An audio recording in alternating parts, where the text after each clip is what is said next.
ವಿಜಯಪುರ ಹೋಬಳಿ ಗೊಡ್ಲುಮುದ್ದೇನಹಳ್ಳಿ ಗ್ರಾಮ ಪಂಚಾಯಿತಿ ಕಚೇರಿಯಲ್ಲಿ ಗ್ರಾಮ ಪಂಚಾಯಿತಿ ಅಧ್ಯಕ್ಷ ಮುರಳಿ ನೇತೃತ್ವದಲ್ಲಿ ಸಂವಿಧಾನ ಶಿಲ್ಪಿ ಡಾ ಬಿಆರ್ ಅಂಬೇಡ್ಕರ್ ಅವರ ಭಾವಚಿತ್ರ ಹಾಗೂ ಸಂವಿಧಾನ ಪೀಠಿಕೆಗೆ ಪುಷ್ಪಾರ್ಚನೆ ಮಾಡುವ ಮೂಲಕ ಗೌರವ ನಮನ ಸಲ್ಲಿಸಿದರು.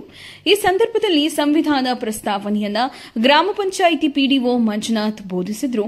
ಇದೇ ಸಂದರ್ಭದಲ್ಲಿ ಗ್ರಾಮ ಪಂಚಾಯಿತಿ ಅಧ್ಯಕ್ಷ ಮುರಳಿ ಮಾತನಾಡಿ, ನಮ್ಮ ಸಂವಿಧಾನ ವಿಶ್ವದಲ್ಲೇ ದೊಡ್ಡ ಲಿಖಿತ ಸಂವಿಧಾನ.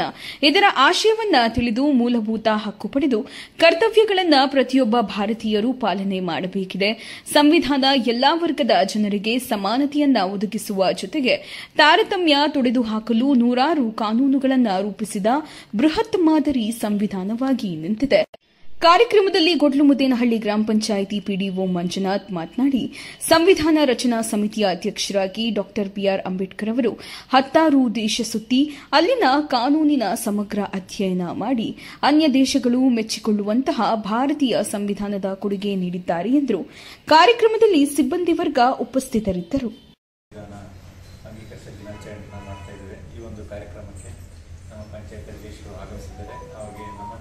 ಸ್ವಾಗತವನ್ನು ಕೊಡ್ತಾ ಇದ್ದೀನಿ. ಹಾಗೆ ಈ ಒಂದು ಕಾರ್ಯಕ್ರಮಕ್ಕೆ ನಮ್ಮ ಚೆನ್ನಪ್ಪ ಅವರು, ಹಾಗೆ ನಮ್ಮ ಸಿಬ್ಬಂದಿಯವರು, ಸಾರ್ವಜನಿಕರು, ಹಾಗೆ ನಮ್ಮ ಮಾಧ್ಯಮ ಮಿತ್ರರು ಎಲ್ಲರೂ ಬಂದು ತಮಗೆಲ್ಲರಿಗೂ ಸಹಿತ ಸ್ವಾಗತವನ್ನು ಕೊಡ್ತಾ ಮೇಡಮ್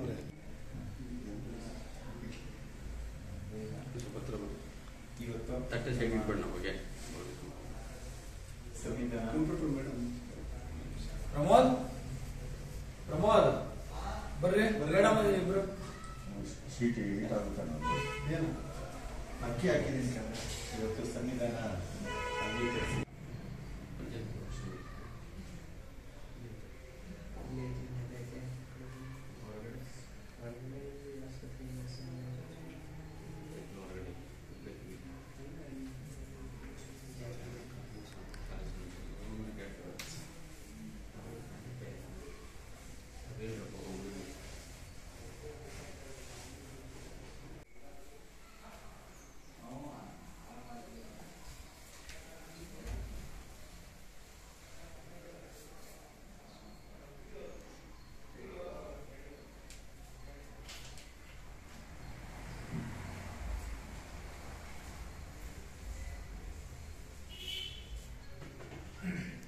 ಗೊಡ್ಲುಮುದ್ದೇನಹಳ್ಳಿ ಗ್ರಾಮ ಪಂಚಾಯಿತಿಯಲ್ಲಿ ಏನು ಒಂದು ಸಂವಿಧಾನ ದಿನಾಚರಣೆಯ ಒಂದು ಕಾರ್ಯಕ್ರಮವನ್ನು ಸರಳವಾಗಿ ಒಂದು ಸರ್ಕಾರದ ಆದೇಶದಂತೆ ಆಚರಣೆ ಮಾಡ್ತಾ ಇರುವ ಒಂದು ಈ ಕಾರ್ಯಕ್ರಮದಲ್ಲಿ ಈ ಪಂಚಾಯಿತಿ ವ್ಯಾಪ್ತಿಯ ಸದಸ್ಯರುಗಳು, ಹಾಗೆ ಸಾರ್ವಜನಿಕರು, ಅದೇ ರೀತಿ ಪಂಚಾಯಿತಿ ಸಿಬ್ಬಂದಿಗಳು, ನಮ್ಮ ಪಂಚಾಯಿತಿಯ ಅಭಿವೃದ್ಧಿ ಅಧಿಕಾರಿಗಳು ಸಹ ಏನಿದ್ದೀರಿ. ಈ ದಿನ ಸಂವಿಧಾನ ನಮಗೆ ನಾವು ಅರ್ಪಣೆ ಮಾಡಿಕೊಂಡಂಥ ದಿನ.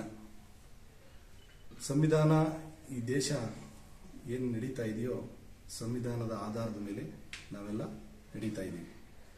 ಈ ದೇಶಕ್ಕೆ ಡಾಕ್ಟರ್ ಬಾಬಾ ಸಾಹೇಬ್ ಅಂಬೇಡ್ಕರ್ ಅವರು ಏನು ಒಂದು ಸಂವಿಧಾನವನ್ನು ಬರೆದುಕೊಟ್ರು, ಅಂದಿನಿಂದ ಇಂದಿಗೆ 75 ವರ್ಷಗಳು ತುಂಬಿ ಇದೆ. ಸಂವಿಧಾನ ಅಂತ ಬಂದ ಮೇಲೆ ಕಾರ್ಯಾಂಗ, ನ್ಯಾಯಾಂಗ, ಶಾಸಕಾಂಗ, ನ್ಯಾಯಾಂಗ 3 ವ್ಯವಸ್ಥೆಗಳ ಆಧಾರದಲ್ಲಿ ನಾವೇನು ಕೆಲಸ ಮಾಡ್ಕೊಂಡು ಬರ್ತಾ ಇದ್ದೀವಿ. ಈ ಸಂವಿಧಾನ ರಚನೆ ಆಗಬೇಕಾದಾಗ ಸಂವಿಧಾನದ ಹಿಂದೆ ಏನು ಬ್ರಿಟಿಷ್ ಆಡಳಿತ, ಬ್ರಿಟಿಷ್ ಆಳ್ವಿಕೆ ನಂತರ ಸ್ವಾತಂತ್ರ್ಯ ಸಿಕ್ಕಿದ ನಂತರ ನಮ್ಮ ದೇಶದ ಸ್ಥಿತಿಗತಿಗಳು ಹೇಗಿದ್ದವು, ನಮಗೆ 1947 ಆಗಸ್ಟ್ 15ರಂದು ಏನು ಸ್ವಾತಂತ್ರ್ಯ ಕೊಡ್ತೀರಿ ಅಂದಾಗ ಬ್ರಿಟಿಷರು ನಿಮ್ಮ ದೇಶಕ್ಕೆ ನೀವು ಒಂದು ಸಂವಿಧಾನ ರಚನೆ ಮಾಡಿಕೊಡ್ಬೇಕು ಅಂತೇಳಿ ಅವರು ಒಂದು ಸೂಚನೆ ಕೊಟ್ಟಾಗ ಡಿಸೆಂಬರ್ 6, 1946ರಲ್ಲಿ ಸಂವಿಧಾನ ರಚನಾ ಒಂದು ಸಮಿತಿ ಸಭೆ ಕರೆದು ಅಂದಿನಿಂದ ಕೆಲಸ ಒಂದು 7 ಜನರ ಸದಸ್ಯರ ಒಂದು ಕರಡು ಸಮಿತಿ ರಚಿಸಿ ಅದಕ್ಕೆ ಡಾಕ್ಟರ್ ಬಾಬಾ ಸಾಹೇಬ್ ಅಂಬೇಡ್ಕರ್ ಅವರನ್ನ ಅಧ್ಯಕ್ಷರನ್ನಾಗಿ ಮಾಡಿ